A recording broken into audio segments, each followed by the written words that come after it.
Hello and welcome to this video on keeping your bonsai indoors. As has been repeatedly stated before now, bonsai are not an indoor plant. They can periodically be brought inside and kept there for a few days at most. The best practice with most species is to keep them outside in a protected location. There are some circumstances where this is not possible, and this video is meant to provide some help in those circumstances.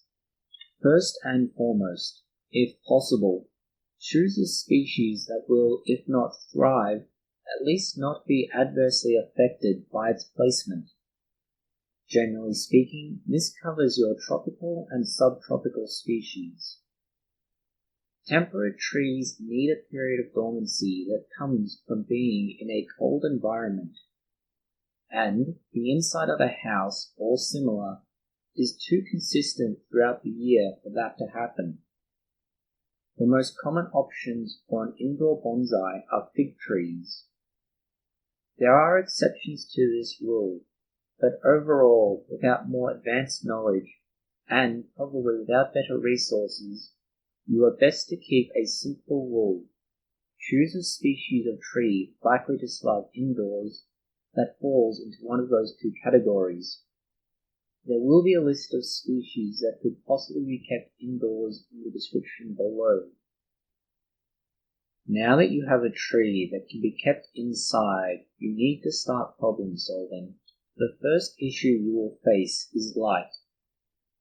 The main problems from keeping a bonsai indoor are that windows tend to be tinted and keep out much of the necessary light.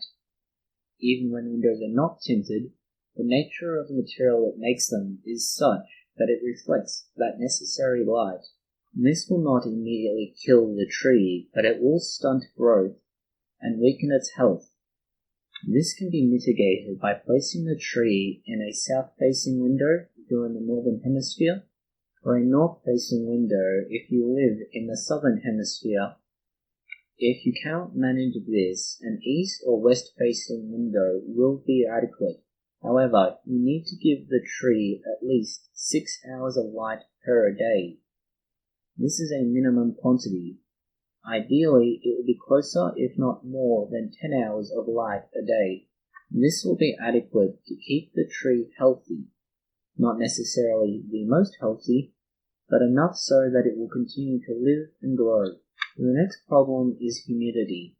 This will vary based on your geographical area and even specific local conditions, but overall there are some basic things that need to be met for tropical and subtropical species that are kept indoors.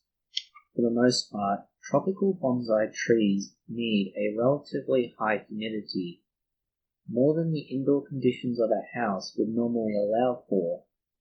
This is exacerbated by the use of either heating or air conditioners, both of which detract from the humidity.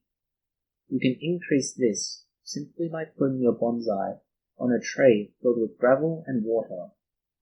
Adding misting to this will ensure that your tree keeps a reasonable degree of humidity around it. If you can avoid circulating air, that will also further add to the humidity around your tree. When you are keeping a bonsai indoors, water is even more important than if it were an outside bonsai. Outside, your bonsai would normally undergo a degree of evaporation, which creates humidity around the tree. It also leads to water in the soil being used in a very different manner. Inside, this evaporation does not occur. To accommodate your tree being inside, you will need to water on an as-needs basis. The reality is that your own life and use of facilities within the house will affect how much moisture is retained within the tree's potting mix. This in turn means that you will occasionally need to water more or less depending upon what you do and how the tree grows. The simplest rule of thumb is to use your thumb and see if soil will stick to your finger when touching it gently. If small amounts are held on, then you know there's enough moisture. If they do not, and they simply fall away like dust, the mixture is too dry. As your tree will lose less moisture overall being indoors, you should consider using a less water-retentive mixture or one that has better drainage. Finally, and perhaps in a twist of irony, is temperature. Tropical and subtropical trees generally need a higher temperature throughout the year. This is closer to the temperature of your living room, 20 to 25 degrees centigrade. This is because the trees are used to growing in a high temperature year-round. This is closer to what you would be comfortable in, and as such, if you are able to achieve a temperature that you are happy with, the trees will generally survive, even if they are not the most healthy. When you have achieved the previous points, you should have minimal pest issues. You should be mindful of several problems that are hereditary, keeping a plant indoors, mold or fungus being the most serious. The stagnant nature of keeping a plant indoors with little amounts of water or air movement means that mold may grow on or in your soil. This is something to watch for carefully. Other than these points and a slower growth, your indoor bonsai should be trained and treated just like a regular bonsai tree. Thank you for watching this video. If you have found it helpful, consider liking, sharing, and subscribing. Please post any comments, questions, or suggestions below.